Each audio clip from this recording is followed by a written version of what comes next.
Bonjour à toutes et à tous. Alors d'abord, je vais appeler les intervenants. Donc Amélie Vasse de l'INEC, Stéphane Rutkowski de Vika, Charlie Germain de Deltalis.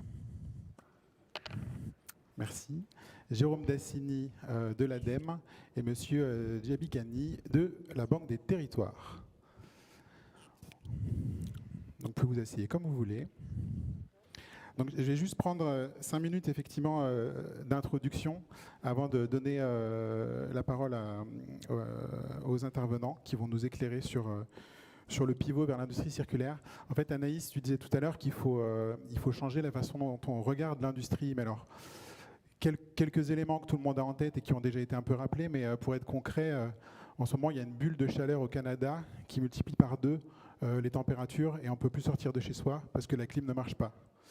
Il n'y a pas longtemps de ça, il y a un bateau qui est coincé dans un canal de Suez à cause d'un coup de vent et on a 12% de l'économie mondiale qui est arrêtée.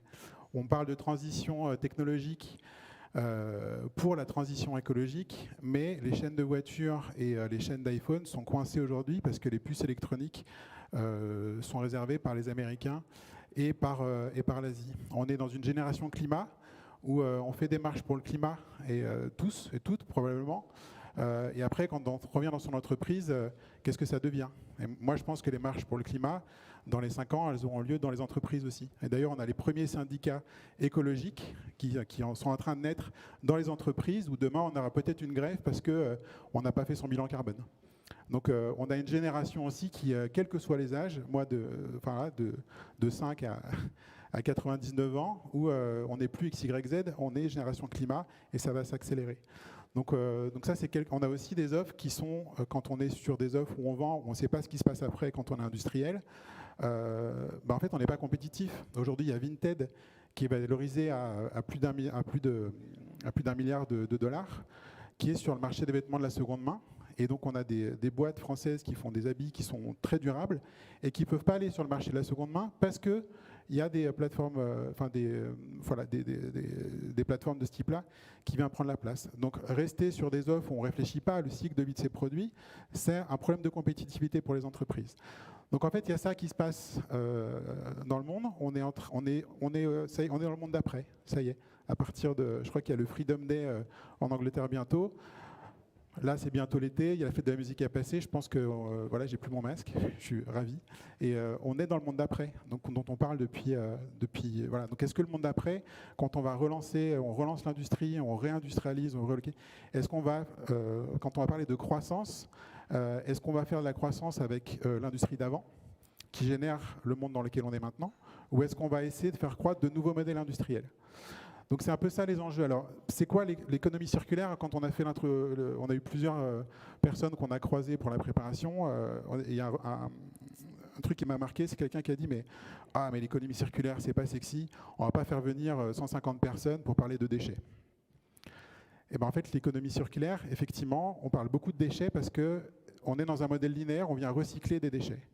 Et l'économie circulaire c'est pas ça. L'économie circulaire c'est comment on vient découpler la création de valeur, que ce soit des produits et des services, de la consommation de matière et d'énergie. Donc en gros, nous on est des humains, on aime créer, et on ne veut pas décroître, ça ne plaît à personne, ou très peu de gens de se dire on va décroître, etc. Donc comment on arrive à continuer à créer de la valeur, de façon infinie pour toutes les générations qui viennent, mais dans une planète avec des ressources qui sont finies. Donc c'est ça la question à laquelle il faut répondre. Et l'économie circulaire, appliquée à l'industrie, apporte des leviers. Donc l'enjeu, il est là. Et si on regarde ce qu'on a fait depuis 10 ans dans l'industrie, on a transformé les cœurs d'usine. C'est là où le regard doit changer. On a remis du 4.0, on reparle des PME industrielles dans les territoires. Et ça, c'est magique parce que nous, la vocation d'OPO, c'était de retrouver des industries dans les territoires. Donc on est super content que tout le monde s'y mette et que ça prenne forme. Mais maintenant, il faut aussi regarder l'ensemble de la chaîne de valeur. C'est-à-dire que si on ne fait que leur cœur d'usine sans transformer les chaînes de valeur en amont sur les matières, les approvisionnements, ça ne fonctionnera pas, on le voit. Et si on ne change pas les business models non plus, c'est-à-dire que si on est sur des business models qui restent linéaires, on ne va pas innover et on ne vient pas devenir plus compétitif sur l'offre. Et j'en profite, il y a, par exemple, sur les cœurs d'usine, tout ce qui est fait, il y a un stand de l'ALEC sur tout ce qui est justement sur tout ce qui est économie d'énergie et puis énergie verte qui est en place. Donc il y a beaucoup de choses qui se font là-dessus. Maintenant, ce qu'il y a très peu et qui est très saupoudré, c'est le volet transformer nos chaînes de valeur plus largement que les cœurs d'usine. Et ça, l'idée de cette table ronde, c'est de faire intervenir du coup 3 industriels qui sont nés circulaires ou qui pivotent vers la circularité. Du coup, j'ai oublié, je suis désolé, il faut les venir. Comme vous êtes 6, et le stress. Non, pardon Patrick. En plus, j'ai les mêmes chaussures, donc je suis... Voilà, on peut applaudir Patrick, mais voilà, excuse-moi. Donc c'est voilà, on a des entreprises qui sont aujourd'hui pionnières, qui sont une minorité dans l'industrie, mais qui montrent qu'est-ce que ça peut être ces nouveaux modèles. Donc l'idée, c'est d'écouter ces 3 entreprises, de comprendre pourquoi elles ont pivoté et quels bénéfices en fait on retire de changer de modèle du linéaire vers le circulaire. Ensuite, on a co-réalisé l'étude avec Amélie, qui est ici présente, pardon, et de l'INEC, donc l'Institut national de l'économie circulaire. Et l'idée, c'est on a fait à travers cette étude-là aussi une étude sur les freins et en quoi les entreprises toutes seules ne peuvent pas y arriver et ont besoin de changer de cadre au niveau de la réglementation, la fiscalité, etc. Donc Amélie nous expliquera en quoi il y a des déverrouillages à faire pour libérer les modèles circulaires. Et enfin, on aura justement comment des institutionnels aujourd'hui, dans ce mouvement de relance, entre l'ADEME et la Banque de territoire, aussi vont sur ces sujets-là pour accélérer cette transition. Donc c'est un peu l'idée de cette table ronde. Donc du coup, pour démarrer, on va commencer avec vous, Stéphane. Donc Stéphane, vous êtes directeur général de Circulaire, qui est une filiale du groupe de Vicat, donc un cimentier historique, et en plus de la région, et puis historique tout court, sur la façon de faire du béton et du ciment, pardon. Bon, déjà, première question, pouvez-vous nous dire en quoi consiste Circulaire, qui met la circularité au cœur de votre business model, et pourquoi vous avez opéré ce virage-là chez Vicat? Très bien. Alors déjà, bonjour à toutes et à tous. Alors, je vais essayer de vous expliquer de manière très simple comment un groupe industriel français qui produit donc du ciment, donc avec une image parfois négative quand on parle par rapport à l'environnement en termes d'émissions de CO2, peut se transformer grâce à l'économie circulaire. En fait, il y a 2 solutions. Alors, le ciment, déjà, pour vous donner une idée, c'est du carbonate de calcium qui se transforme en chaux plus du CO2. Donc, naturellement, il y a une émission de CO2. Et pour faire cette opération chimique, il faut beaucoup d'énergie. Avant, l'énergie était apportée par des énergies fossiles, du charbon qui venait des 4 coins de la planète. Donc, forcément, l'industrie cimentière utilisait beaucoup d'énergie et donc participait encore aux émissions de CO2. Et l'économie circulaire renverse complètement le business model d'une industrie. En gros, il y a 2 solutions. On aura toujours besoin de ciment. Soit on produit ce ciment dans des pays qu'on va appeler émergents et on les importe dans les pays européens, soit on transforme le business model là où on est implanté. Et la prise de conscience de l'économie circulaire permet de complètement renverser la table. Alors, Circulaire, c'est une société... Alors, on ne veut pas réduire effectivement l'économie circulaire à la valorisation de déchets, je reprécise, mais c'est une société qui source les cimenteries en déchets énergétiques et minéraux pour, 1, les déchets énergétiques, remplacer les énergies fossiles, 2, les déchets minéraux, préserver les ressources naturelles. Alors, sur les déchets énergétiques, on a commencé il y a très très longtemps, 30-40 ans, mais il faut savoir qu'avant, c'était plutôt un objectif un peu mercantile. Il y avait eu les 2 chocs pétroliers, une volonté donc de trouver des énergies meilleur marché. Et alors, on a commencé avec des huiles usagées. Il y a une grande histoire que tout le monde connaît. Enfin, c'est la maladie de Creutzfeldt-Jakob qui a nécessité l'élimination des farines animales. Et c'est le réseau cimentier qui a permis l'élimination de ces farines. Donc ce sont des déchets qui ont une énergie qui avant, pendant trop longtemps, partait en enfouissement ou en incinération et qui offre aux entreprises ou une industrie une possibilité de substituer les énergies fossiles par cette énergie. Juste une chose, l'horizon 2025, pour vous montrer quand même l'exploit technologique, Vicat en France produira son ciment uniquement avec l'énergie des déchets générés sur les territoires. Et donc plus de charbon, plus de coques de pétrole. Aujourd'hui, on va dire qu'on est à peu près un peu moins d'un 2/3 de l'objectif. Chaque point gagné, c'est comme la vaccination, hein. Plus on monte, plus c'est dur à atteindre. Mais l'objectif, c'est d'atteindre cet objectif en 2025. Et donc, sur la préservation des ressources naturelles, effectivement, le process cimentier permet, on utilise du calcaire, on utilise de l'argile, on utilise de la silice pour corriger les formulations de ciment. Et ben, au lieu, par exemple, d'utiliser un sable naturel, on va prendre un sable de fonderie issu d'industries locales qui permettent effectivement d'éviter d'acheter ces sables naturels, où on va se positionner sur la valorisation des terres polluées. La terre polluée, sa chimie peut être argileuse, siliceuse. La pollution est traitée dans son process. Et aujourd'hui, nous sommes les seuls à proposer cette offre qui permet de produire un ciment éco-conçu sur un chantier où on va s'occuper de la dépollution du site industriel. Et nous avons, à cet effet, créé une entreprise qui s'appelle Terre en Vie, qui est dans la veille de la chimie, mais je crois que mon confrère et ami Alain en parlera peut-être dans la prochaine table ronde. Et donc, on se positionne comme un acteur majeur de la valorisation des déchets au moment où on parle de transition énergétique. Il y a cette loi de transition énergétique 2015 qui arrive. Super. Et vous me disiez en introduction qu'il y a aussi... en quoi ça change votre posture de passer d'une culture d'industriel qui est multicentenaire à une culture de service également? Alors, c'est tout à fait ça, j'ai oublié de le dire. Donc, on passe d'une culture industrielle forte, produire du ciment avec une technologie d'industrie lourde, à une hybridation où on introduit une notion de service pour les territoires. Aujourd'hui, la création de la filiale circulaire s'inscrit dans l'affichage de Vicat d'apporter du service dans la valorisation des déchets dans la région dans laquelle nous sommes implantés. Alors, il y a un élu politique de ma chère région natale du Nord qui avait dit que c'était une chance d'avoir une cimenterie sur un territoire parce qu'elle offre beaucoup de possibilités en termes de valorisation énergétique et matière. En région Auvergne-Rhône-Alpes, ce n'est pas une chance, ce n'est pas deux, c'est 3 chances, puisque nous avons 3 cimenteries dans cette région. Très bien.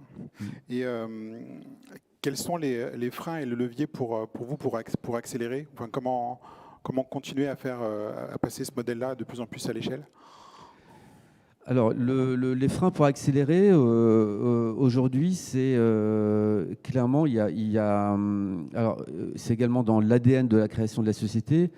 Il y a une volonté de se projeter comme un acteur effectivement de l'environnement au sein d'une entreprise industrielle. Donc d'ici quelques années, je pense que la notion de valorisation des déchets énergétiques pour des projets de chaudière thermique va se mettre en place. On a pris un peu de retard par rapport à certains pays européens. L'objectif de la création de circulaire, c'est de sécuriser notre sourcing pour nos cimenteries, mais également, pourquoi pas, de préparer également des ressources énergétiques pour les projets urbains qui peuvent se développer demain sur les territoires. Et c'est d'aller, en gros, plus loin que nos besoins en proposant effectivement notre savoir-faire et prendre une nouvelle orientation de croissance. D'accord. Alors, juste un petit mot, parce que j'ai peur d'oublier. Il faut savoir, par exemple, que l'avenir également, c'est la production d'hydrogène. Mon président, Guy Sidos, fait partie du Comité national de l'hydrogène. Une cimenterie offre également une possibilité. On peut imaginer, même si les investissements sont relativement lourds. Alors, c'était apparu dans l'un des exemples industriels du plan qu'avait fait développer Nicolas Hulot juste avant qu'il parte, où Vicat a été cité comme un exemple de possibilité de produire de l'hydrogène, pourquoi pas à partir de déchets, pour aller capter le CO2 en cheminée et produire du méthane derrière. Donc ça veut dire qu'il y a une réflexion complètement globale qui va vers la décarbonation de l'industrie, et l'économie circulaire est un levier vers la décarbonation de notre industrie. Ce n'est pas le seul, mais c'est le catalyseur. Donc en fait, on voit que Moi, j'entends bien les avantages que ça environnementaux, c'est-à-dire qu'on sait que le ciment, c'est un des processus, voilà, il faut chauffer à 1400 degrés, je crois. Oui. Donc, c'est un des processus Oui. les plus émetteurs de CO2 par rapport à nos secteurs de consommation et tout ça. Donc là, vous êtes en train de pivoter vers d'autres technologies qui permettent d'être bénéfiques pour l'environnement. J'entends aussi que j'imagine qu'il y a de l'emploi local, parce que s'il y a plus de cimenterie locale, de traiter les déchets, etc., ça crée l'emploi local. Évidemment. Maintenant, la question, c'est est-ce que ça vous, par rapport à vos concurrents ou par rapport au secteur, est-ce que je picote un petit peu, mais est-ce que c'est une action de bon samaritain ou est-ce que ça vous rend plus compétitif? Enfin, en quoi c'est aussi un... Alors, je pense que la réponse, je vais essayer d'être la plus claire possible. Et là, il y a une nouvelle REP. Alors, pour ceux qui ne connaissent pas, c'est la responsabilité élargie du producteur qui va sortir sur les déchets du BTP, qui était pendant longtemps épargné par cette REP.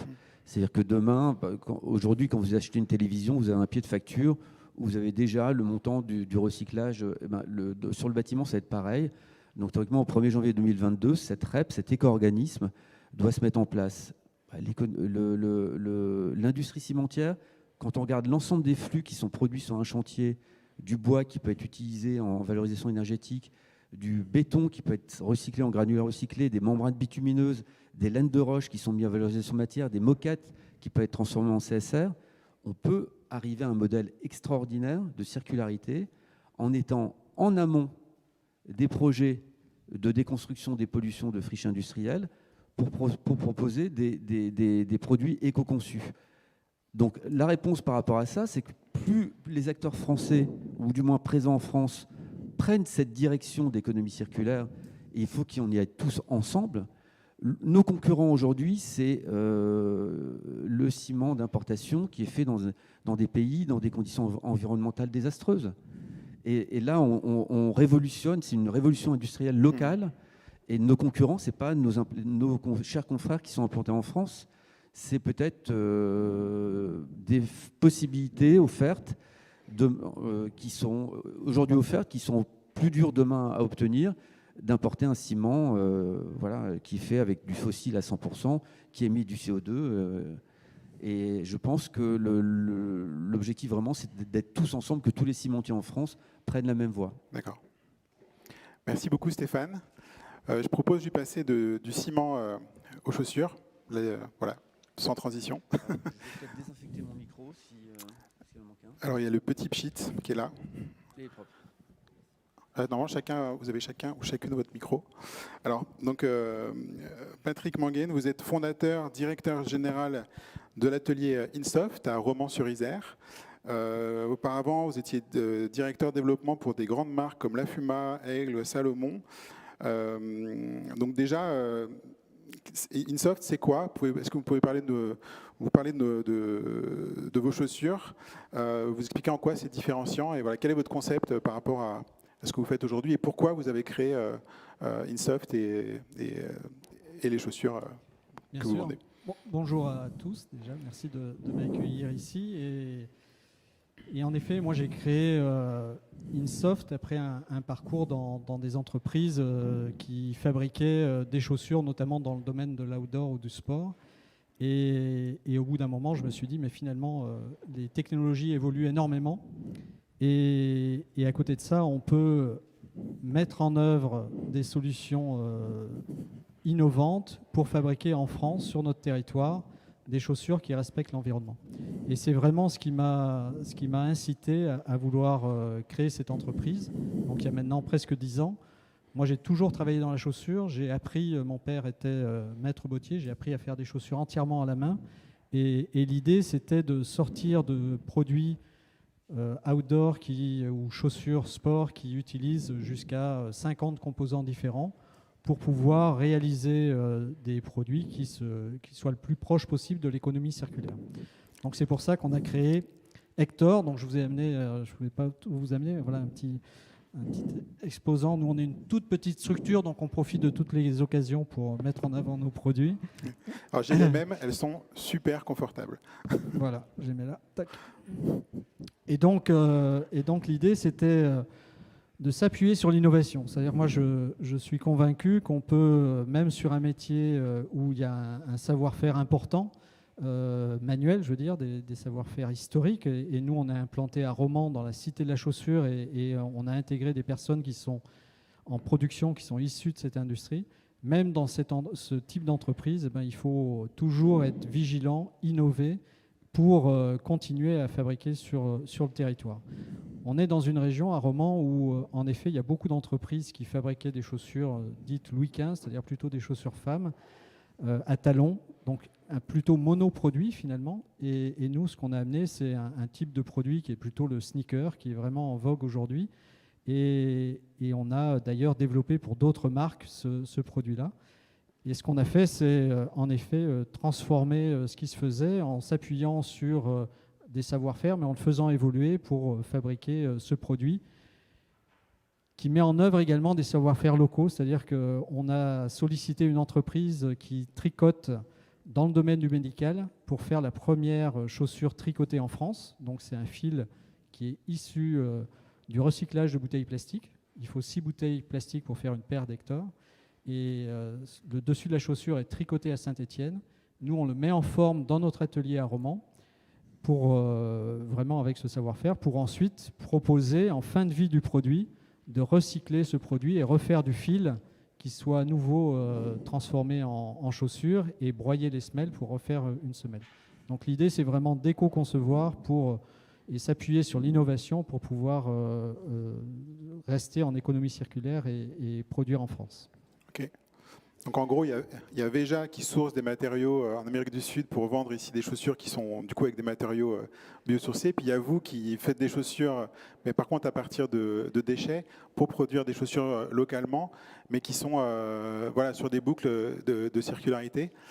Moi, j'ai une question, c'est comment, quel frein aujourd'hui. En fait, moi, la question que je me pose, c'est pourquoi ce standard-là industriel ne devient pas un standard de consommation. C'est comment faire que ce type de modèle-là, donc on est local, on a un impact environnemental où finalement on vient nettoyer les déchets qu'on produit sur des produits qui ne sont pas plus chers, je crois, que des sneakers classiques et qui sont sympas, confortables.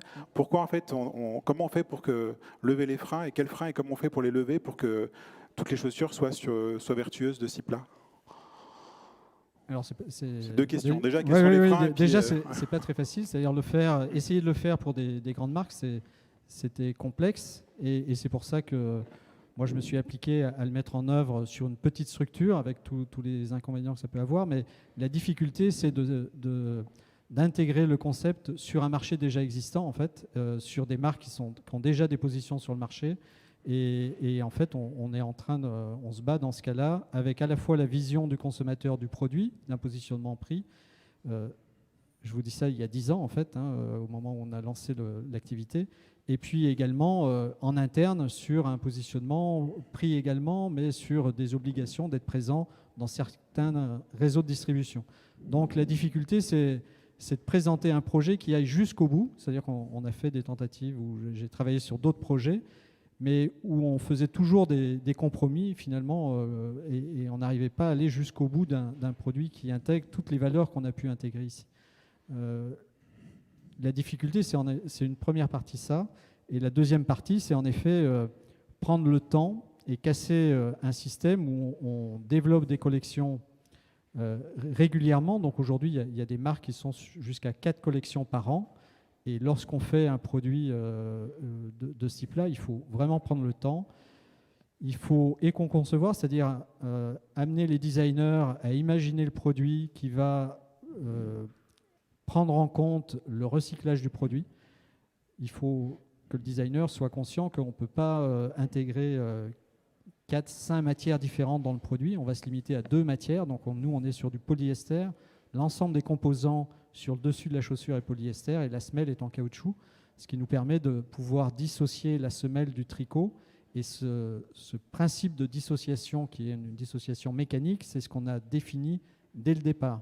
Donc il y a vraiment un respect dans la définition du produit, dans la prise en compte de ce cahier des charges au niveau de la conception du modèle, donc vraiment dans l'éco-conception, qui aille jusqu'au bout de la fin de vie du produit pour pouvoir définir ça. Et ça, il faut du temps pour le faire. Donc on est plutôt, nous, dans la slow fashion que dans la fast fashion, et c'est ce qui est en train de se produire aussi pour beaucoup de marques aujourd'hui. Et alors peut-être une dernière question, parce que là, en fait, arriver à ce type de produit, ça demande de repenser le design, mais de repenser le marketing, le commercial aussi. Donc en fait, on est sur des transformations très fortes de l'ensemble des métiers de l'entreprise. Et si on n'avait pas préparé la question, mais si vous remettez vers vous retournez chez Salomon, La Fuma, etc. Enfin, pour des boîtes qui sont... Vous êtes nativement circulaire, je s'appelle moi natif, vous êtes né circulaire et pour l'être. Mais si on se remet dans une boîte classique qui est nativement, on va dire, linéaire, comment on fait pour... comment vous feriez? Est-ce que vous pensez que c'est possible d'amorcer ce type de changement qui demande de passer de la fast à la slow fashion, changer le design, aller voir les créateurs pour le dire maintenant tu crées qu'une chaussure tous les... Enfin, est-ce que c'est possible ou pas pour vous? Alors aujourd'hui, on voit que c'est possible. Déjà, nous, modestement, on est tout petit. Aujourd'hui, en France, c'est 400 millions de paires de chaussures vendues. Nous, on en fait à peine 10 000, donc ça reste vraiment une petite larme, je dirais, une petite goutte d'eau dans cette histoire. Comment c'est possible pour ces grandes marques? Aujourd'hui, elles sont en train de le faire. C'est-à-dire que lorsqu'on a lancé Hector en 2017, on était d'ailleurs invité à je dirais, un gros événement à Paris sur l'économie circulaire qui avait été inauguré par Nicolas Hulot. Et nous, notre entre guillemets, fierté, c'est justement de voir que des entreprises comme Salomon, avec des sociétés comme Chomara, mettent en place des productions en France, alors qu'il y a 10 ans, on nous regardait vraiment sur Roman en écartant les yeux, en se disant mais qu'est-ce qu'il vient faire ici? Alors, on a cherché en plus la complication, parce qu'on a commencé pour former les personnes sur un projet comme celui-ci par faire de la pantoufle. Donc, vraiment, un roman, ça faisait un peu désordre. Mais finalement, on est arrivé à convaincre que le sneaker était une piste. Mais en effet, aujourd'hui, les entreprises, des marques s'y mettent, même des gens comme vous citiez Veja, qui était vraiment sur une économie sociale, puisque c'est comment valoriser le travail des seringueros qui collectent le caoutchouc. Nous, on est vraiment implantés sur le territoire. C'est 11 personnes qui travaillent dans l'atelier. C'est à la fois des personnes qui sont issues de ce métier de la chaussure, à la fois des jeunes qui sont issus du lycée de Romans, qui est implanté à Romans. Et on a la volonté, on travaille avec un tricoteur à Saint-Étienne. On a développé l'année dernière des moules de semelles pour fabriquer nos semelles, rapatrier les semelles qui étaient fabriquées au Portugal et les fabriquer à Lamastre, donc à 50 km de l'atelier. On a encore plein d'idées pour aller plus loin, mais c'est vraiment prendre en compte l'écosystème et faire qu'on arrive à le faire. Les grandes marques commencent à le faire et c'est un peu, nous, je dirais, plus on est nombreux sur cette démarche, et ça nous fait plaisir de voir des gens comme ASF 4.0, donc initié par Schematex, vont dans le sens-là, et plus il y en aura, mieux ce sera. Après, il ne faut pas se leurrer, la chaussure, c'est des usines qui font des fois jusqu'à 50 000 personnes pour une même usine. Donc moi, j'ai vu ça à Ho Chi Minh, par exemple, c'est des lignes de produits où on fait jusqu'à 1 million de paires par mois.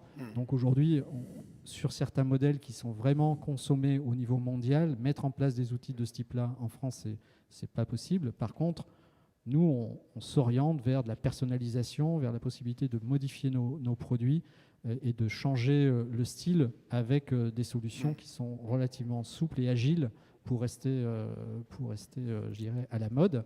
Et notre succès dans cette histoire, et notre volonté, c'était d'associer la mode à l'économie circulaire. Aujourd'hui, le fait que de grandes marques comme Agnès B ou Kickers soient venus nous chercher pour faire des co-branding avec nous, c'est vraiment, je dirais, une fierté. Le fait de montrer que c'est possible et que ça intéresse les grandes marques, c'est ce que vous évoquiez aujourd'hui pour répondre à votre question. Super, merci beaucoup Patrick. Merci à vous. Je propose de passer à vous, Charlie Germain. Vous êtes fondateur et directeur général de Deltalis, qui est un des chouchous ou pépites de la métropole, de l'ADEME, de la région. Enfin voilà, vous avez beaucoup de fans, en tout cas. Donc Deltalis, vous opérez dans le secteur du biogaz. Donc là, on va plutôt parler de l'économie circulaire, mais liée aussi à l'énergie. Donc si j'ai bien compris, vous substituez les matériaux fossiles par des nouveaux matériaux issus de l'économie circulaire dans les processus de filtration dans les centrales à biogaz, si j'ai bien compris. Vous allez nous réexpliquer. Du coup, juste comment ça marche et pourquoi vos clients vous choisissent plutôt que d'autres. Ok. Bonjour à toutes et à tous. Merci pour l'introduction. C'est peut-être un peu trop d'honneur, mais effectivement, on essaye modestement de faire notre part du job sur nos activités. Donc effectivement, nous, on est dans le domaine des gaz renouvelables et du biogaz en particulier pour ce qui sont de nos clients. Et en fait, l'idée de notre activité, elle est née du fait qu'on conseillait nos clients sur comment dépolluer ces biogaz. Une fois qu'ils sont produits à partir de déchets, il faut enlever certains polluants avant de pouvoir les valoriser et les valoriser en lieu et place de gaz fossiles.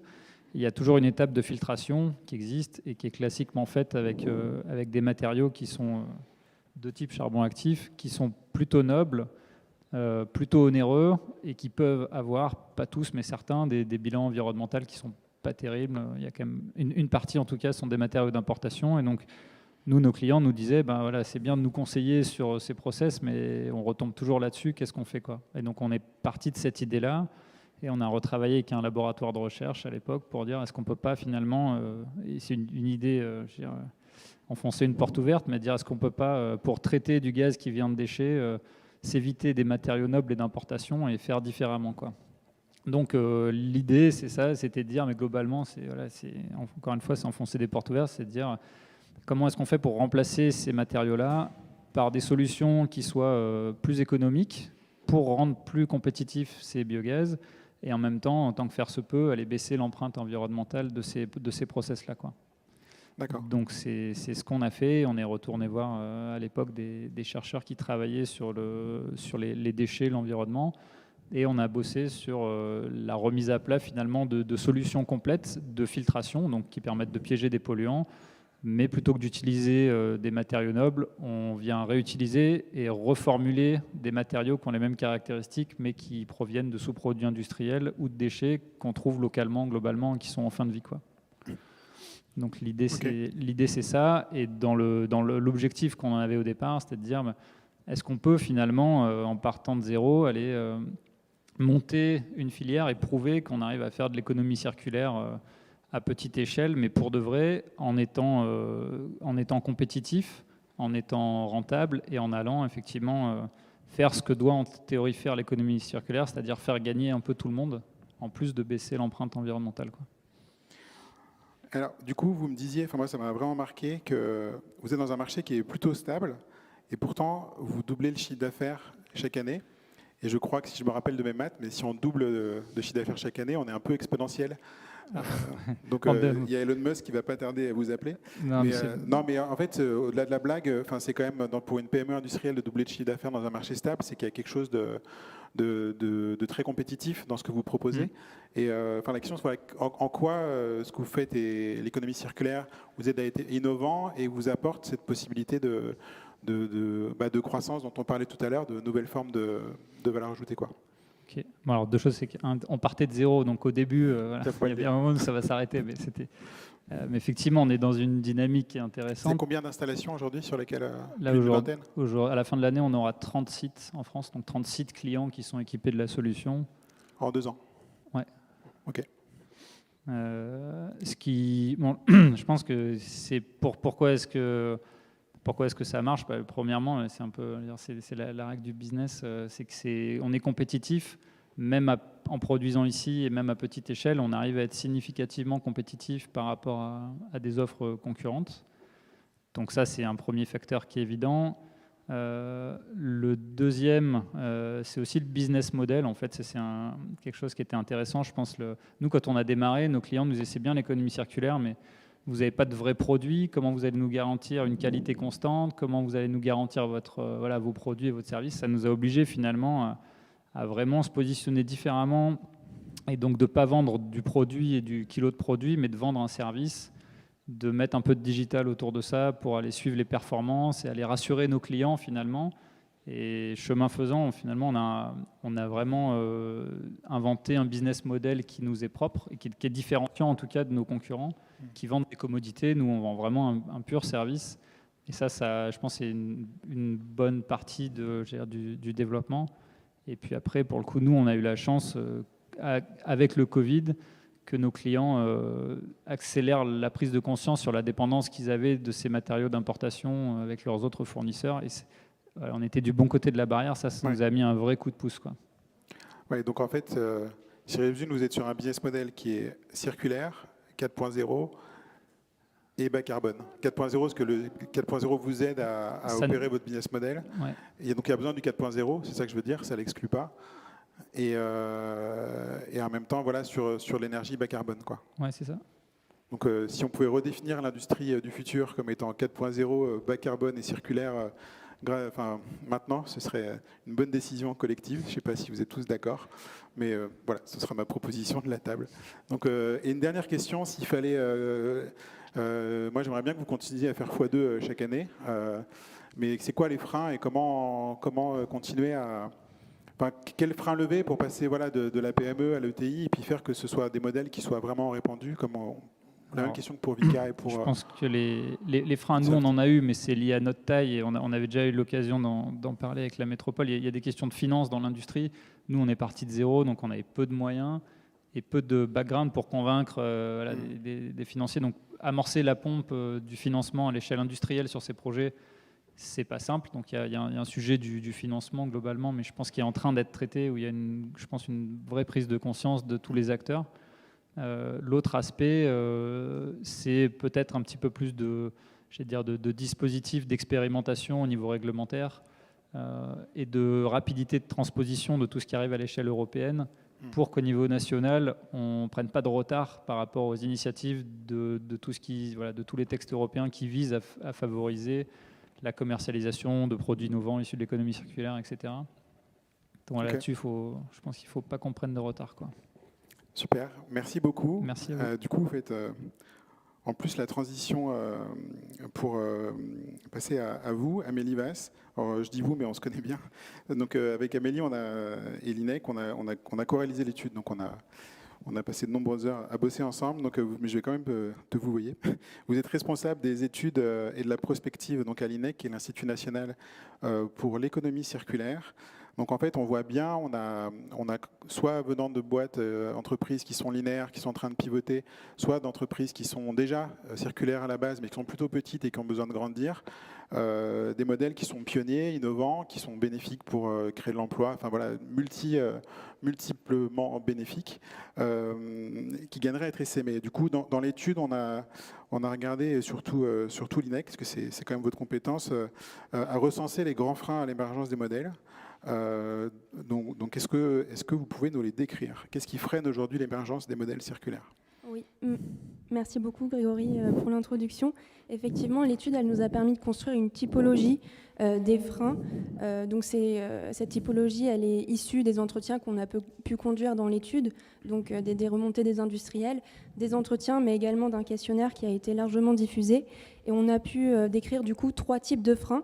Les premiers, des freins liés à l'émergence des modèles économiques circulaires qui sont caractéristiques des entreprises qui souhaitent amorcer un nouveau modèle économique circulaire. Ça peut être en fait des grands groupes qui veulent développer une verticale circulaire ou des entreprises comme Hector Softing qui vraiment sont nativement circulaires, qui cherchent à développer quelque chose.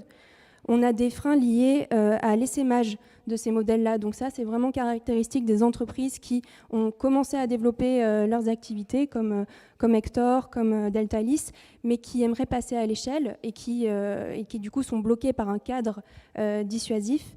Et enfin, troisièmement, on a des freins liés à la rentabilité et aux investissements. L'économie circulaire, aujourd'hui, elle est trop souvent perçue comme un coût et pas comme un investissement. Elle n'est pas perçue comme rentable à court terme. Donc voilà, il y a des freins à lever à ce niveau-là. Pour rentrer un petit peu dans le détail, ces premiers freins liés à l'émergence des modèles économiques, on peut les distinguer en 2 natures. C'est des freins liés à l'organisation des entreprises et à l'organisation des chaînes logistiques. Organisation des entreprises, qu'est-ce que ça signifie? Qu'est-ce qu'on peut mettre derrière? Des rigidités historiques, le manque parfois de compétences, le manque de gisements pour développer des modèles. On a eu l'exemple de Seb qui souhaite intégrer des matières premières recyclées dans ses équipements et qui est freiné parce que cela nécessite de déployer de nouvelles chaînes de production, en tout cas d'adapter des chaînes de production historiques pour pouvoir capter ces nouvelles matières. On a également eu l'exemple du groupe La Poste qui souhaite utiliser des papiers et des cartons recyclés, mais qui est aujourd'hui freiné parce que la dernière usine en France de papier et carton recyclés est en cours de fermeture. Un petit problème depuis 2019. Et du coup, va s'approvisionner en Europe centrale, en Pologne précisément, pour avoir des papiers et des cartons issus de forêts gérées durablement. Donc là, il y a eu un arbitrage entre du circulaire, du local. Tout à l'heure, monsieur Philippe Guérand mettait en avant les circuits courts. L'idéal, ce serait de ne pas avoir à arbitrer entre du circulaire, du local, le respect de la biodiversité, enfin voilà, tous ces aspects-là. Si je passe dans les précisions pour les freins liés à l'essaimage des modèles, donc là, c'est lié vraiment au cadre, à la réglementation, à la demande. La demande encore peu réceptive en fait aux offres circulaires. En tout cas, on pourrait renforcer cet aspect-là en B2C, mais également en B2B, c'est-à-dire convaincre des distributeurs en fait de valoriser des offres circulaires. Dans l'étude, on a rencontré l'entreprise Blackstar qui fait des pneus rechappés et qui rencontrait des difficultés avec ces distributeurs qui ne mettaient pas suffisamment en avant en fait les caractéristiques environnementales des pneus rechappés vis-à-vis de pneus neufs. Donc là, voilà, une évolution à voir du côté de la demande. Et enfin, de la réglementation. En France, on est assez pionnier. On a une loi anti-gaspillage pour une économie circulaire qui est très poussée, très intéressante, mais qui souffre de certaines lacunes. Peut-être voilà, des objectifs qui ne sont pas forcément assortis de mesures de suivi pour la bonne application de ces mesures-là. Des points qui restent encore flous liés aux assurances sur les opérations de réemploi, d'économie de fonctionnalité. Donc voilà, des choses encore à préciser. L'application de cette loi, elle a pris du retard du fait de la gestion de la crise sanitaire. On verra sûrement des choses arriver à l'avenir. Et enfin, les troisièmes freins liés à la rentabilité et à l'investissement. J'en ai un petit peu parlé, l'économie circulaire est trop souvent perçue comme un coût et pas comme un investissement. Ça suppose des investissements dans de la R&D, dans de nouveaux équipements, etc. Et des fois, les entreprises n'ont pas cette capacité de financement immédiate et doivent faire appel à des financeurs. On verra sûrement avec l'ADEME et la Banque des territoires qu'il y a de nombreux soutiens qui se déploient. À l'échelle européenne aussi, on voit des choses avancer. Il y a notamment la taxonomie européenne issue de la stratégie pour la finance durable qui va venir aider le fléchage des investissements privés vers des activités plus durables, plus circulaires. Merci Amélie. Alors, du coup, dans l'étude, vous dites qu'il faut réinventer un cadre pour déverrouiller la circularité. Ma question, c'est, il y a quand même beaucoup de lois qui sortent, la loi AGEC, les nouvelles REP, etc. La question, c'est est-ce que c'est suffisant? Et alors, peut-être, est-ce que c'est possible en 2 minutes, mais s'il fallait aller plus loin, pourquoi et qu'est-ce qu'il faudrait faire? Oui, tout à fait. Un des objectifs de l'étude, c'était du coup d'analyser ces freins-là, mais de construire un plaidoyer pour créer un cadre plus facilitant aux opérations de pivot vers l'industrie circulaire.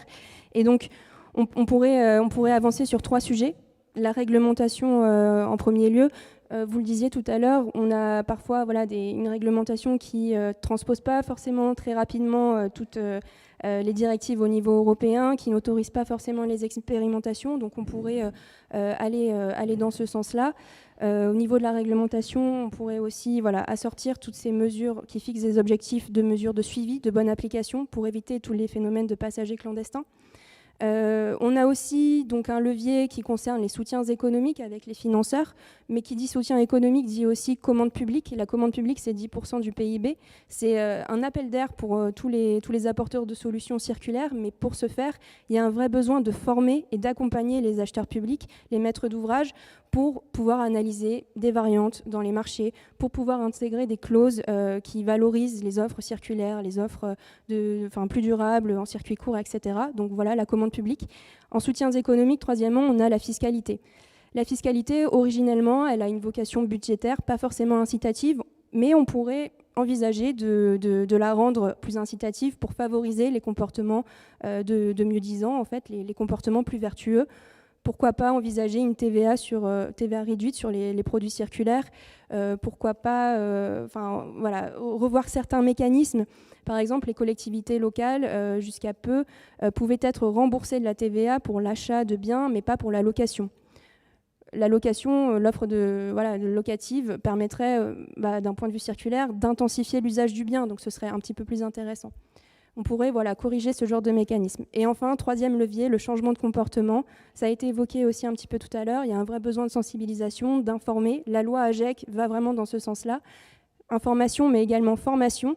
On l'a vu avec Hector Softin, il y a de nombreux savoir-faire qui sont compris en fait dans cette chaussure, et il y a vrai besoin d'investir dans toutes ces formations pour en tout cas réinvestir des compétences qui existent et les valoriser. Merci beaucoup Amélie. Du coup, on va passer côté institution.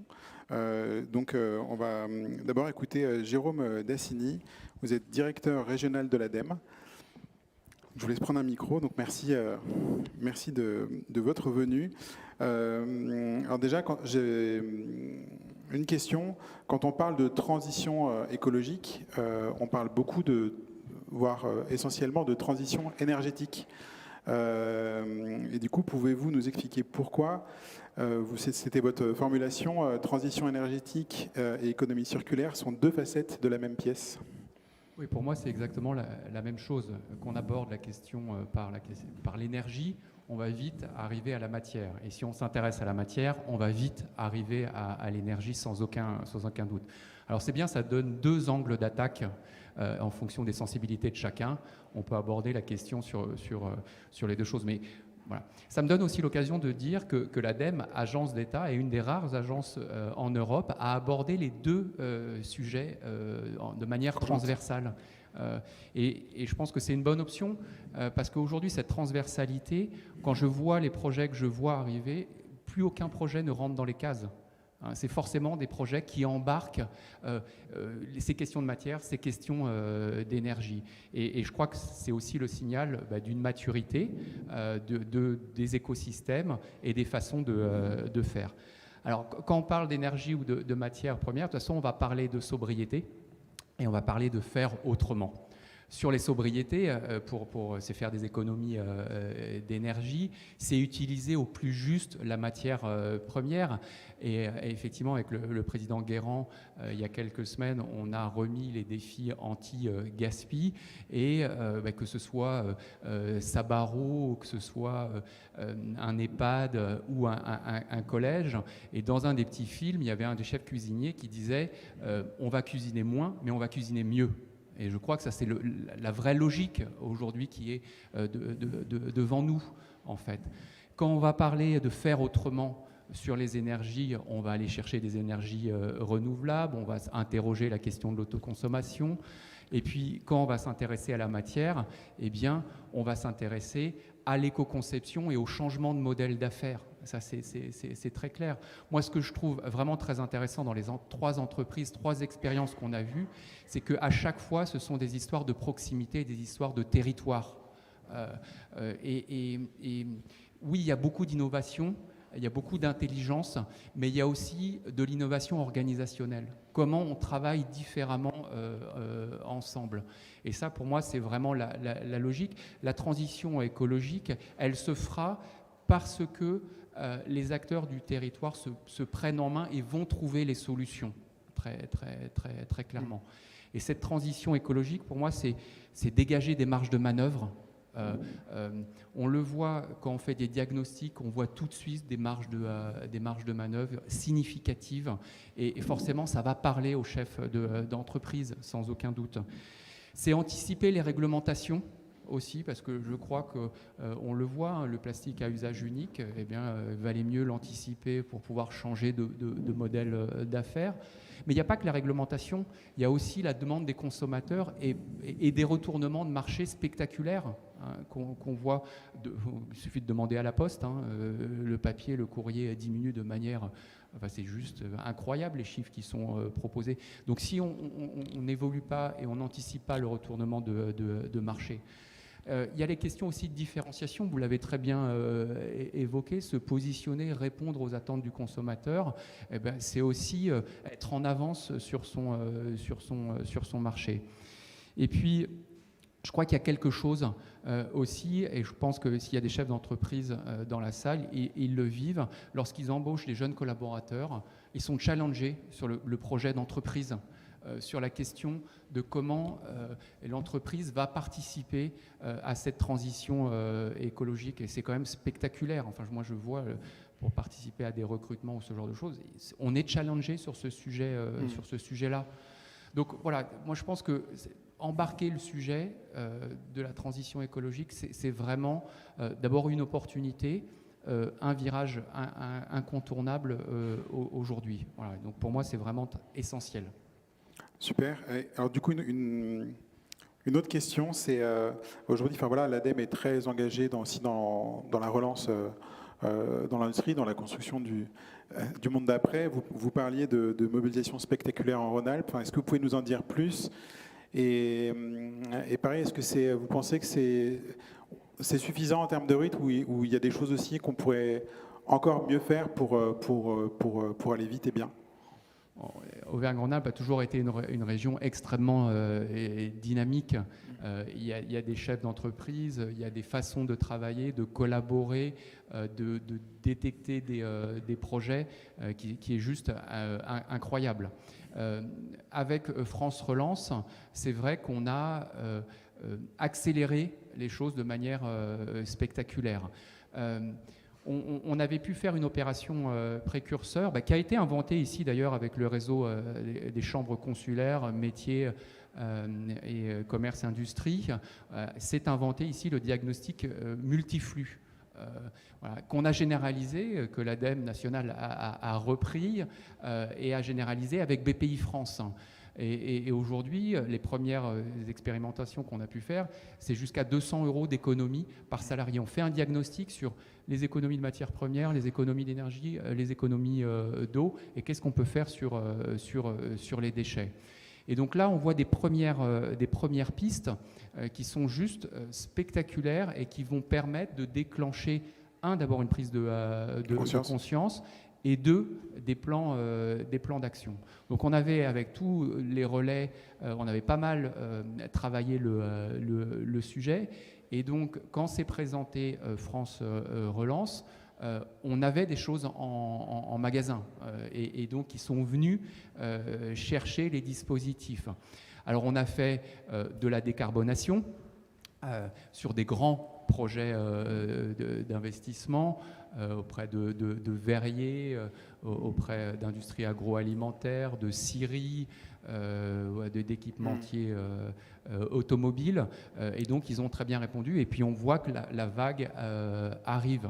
On voit aussi ce qu'a fait avec la métropole de Lyon, dans la vallée de la Chimie, où la volonté, si j'ai bien compris, c'est de conserver la vocation industrielle de ce territoire.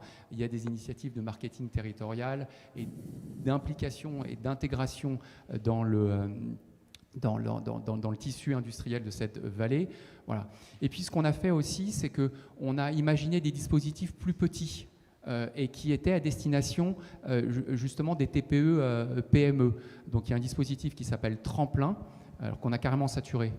Et grâce au déploiement, grâce aux partenaires, il est saturé. C'est près de 300 entreprises qui vont bénéficier du dispositif. On sera à 18% de l'enveloppe nationale consommée. Donc on est vraiment sur une très belle dynamique.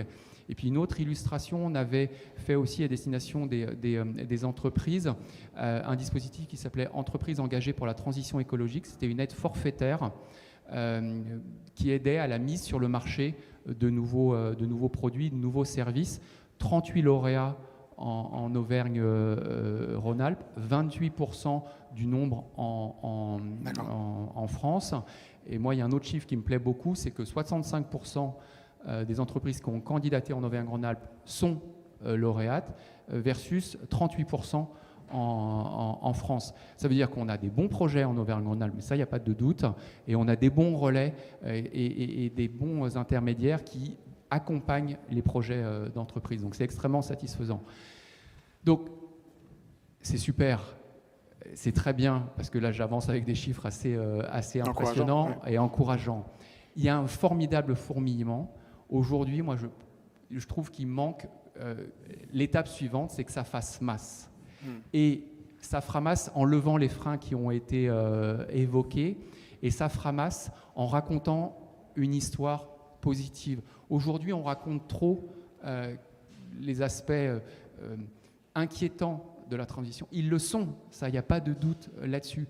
Mais on a bien vu que l'ensemble des histoires entrepreneuriales qui ont été racontées ici, vécues, sont des histoires qui sont extrêmement enthousiasmantes, qui dressent un chemin qui est juste enthousiasmant, qui fait envie, parce que c'est l'histoire de nos territoires, c'est l'histoire de nos entreprises au local, c'est de l'innovation, c'est de l'emploi en proximité. Et c'est ça ce qu'il faut qu'on raconte.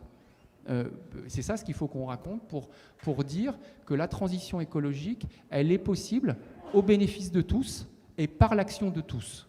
Voilà. Et c'est le message qu'il faut faire passer, et l'ADEME sera aux côtés des collectivités et des chefs d'entreprise qui s'engagent dans cette transition écologique. Merci beaucoup, Jérôme. Donc un beau chemin encore et de belles choses à écrire.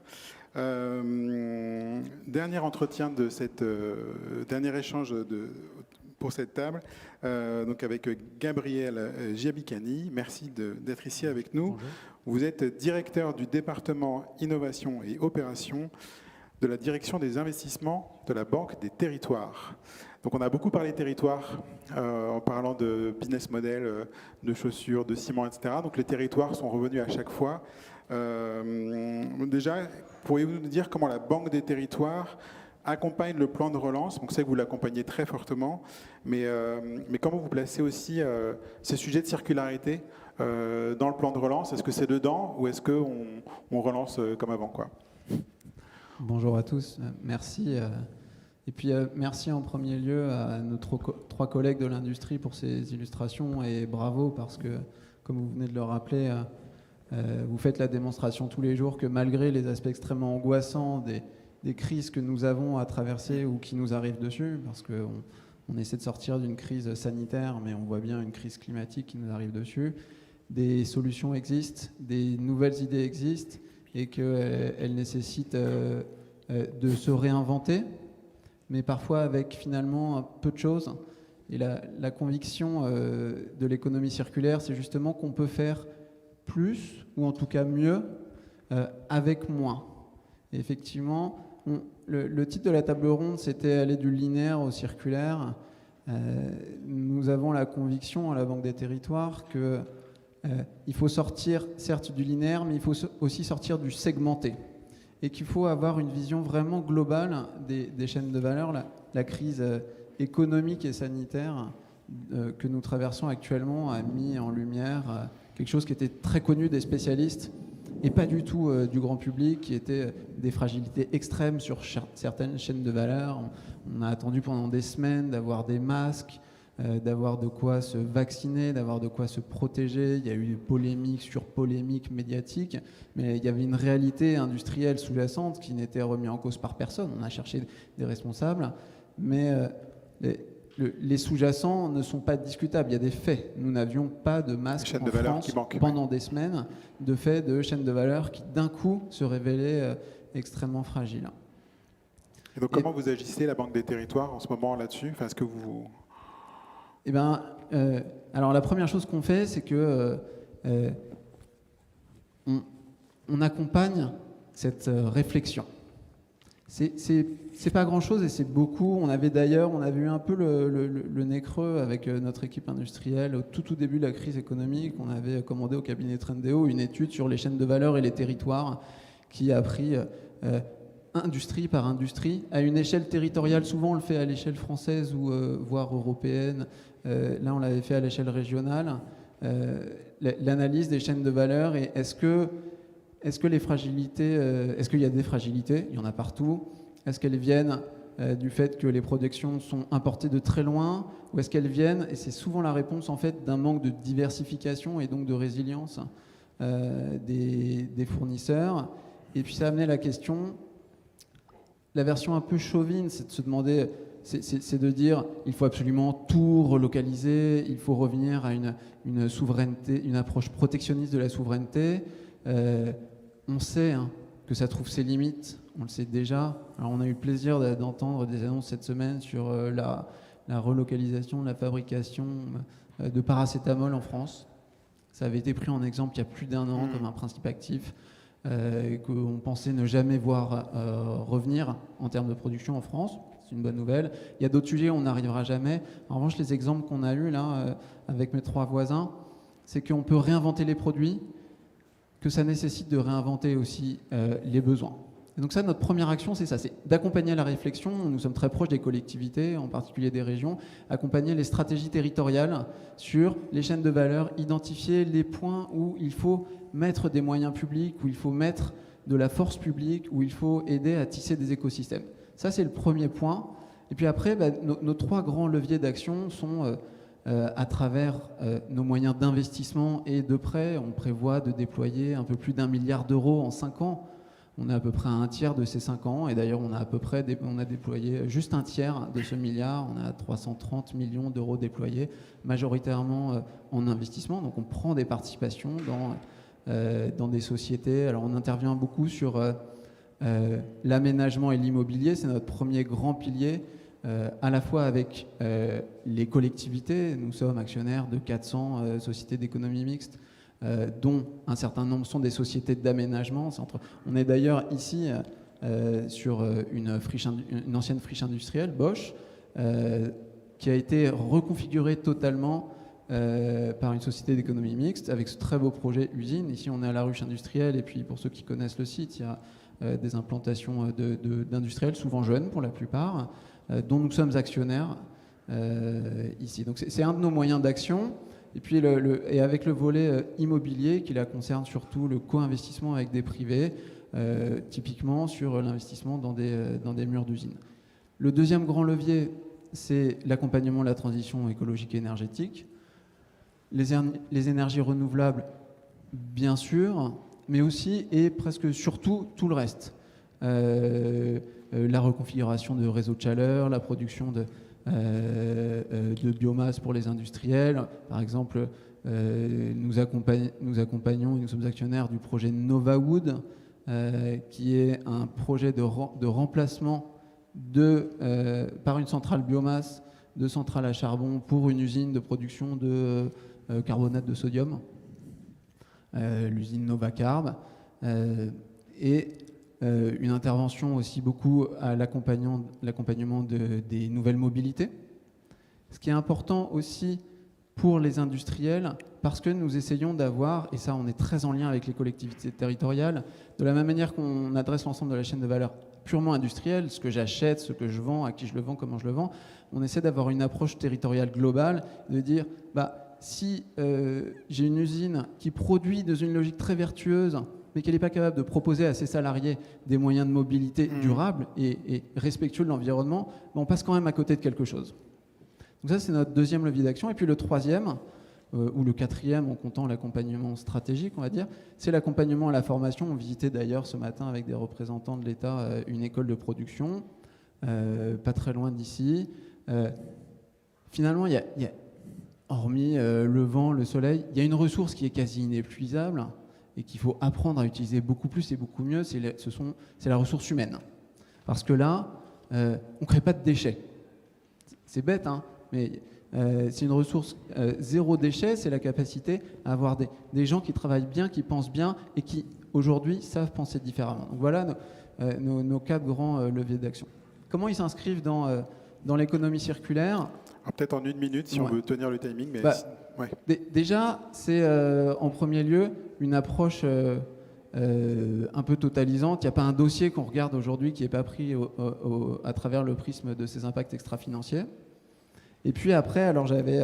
excusez-moi, je prends mon petit pamphlet. Pas de souci. On aime bien donner les exemples des projets qu'on accompagne. Alors je parlais de Novawood. On a investi dans le nouveau site de Lactips.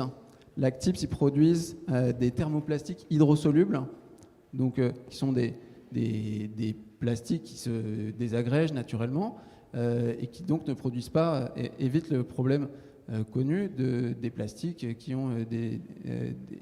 constituent des vraies pollutions.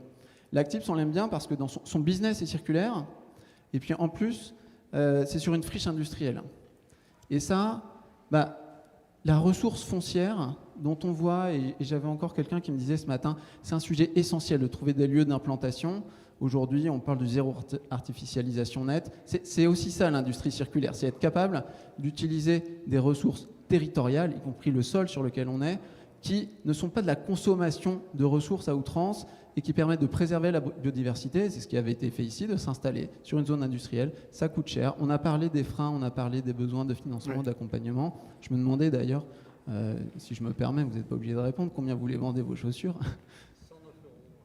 109 euros. Voilà, c'est pas très cher. C'est pas des Louboutins. C'est ça. Donc, et puis peut-être pour citer quand on même... est en train de déborder sur l'autre table ronde.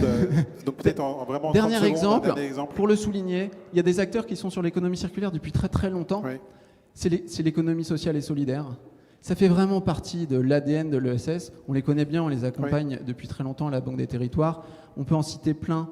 Moulineau, Juste La Tresse, Juraterie, Emmaüs évidemment que tout le monde connaît, Qui ont des tables à côté. qui sont des spécialistes de l'économie circulaire. Et il faut se nourrir vraiment De leur de cette expérience, expérience et de cette philosophie pour réussir à bifurquer vers le circulaire. Merci beaucoup. Merci à toutes et à tous. On va parler de friche et donc on va parler dépollution avec Anaïs. Peut-être juste pour conclure cette table. En tout cas, moi, ce que je retiens, c'est des modèles. Les solutions, elles existent. Qu'on soit linéaire, circulaire, il y a moyen de faire. On connaît les freins. Il y a un accompagnement territorial. Et comme vous le dites, je pense qu'il y a tout pour innover à tous les échelons, en termes de récit, en termes d'accompagnement, en termes de nouveaux modèles. Et je pense que je pense que la région aussi prend ces sujets-là à bras le corps. Et donc merci de déployer cette énergie pour tous.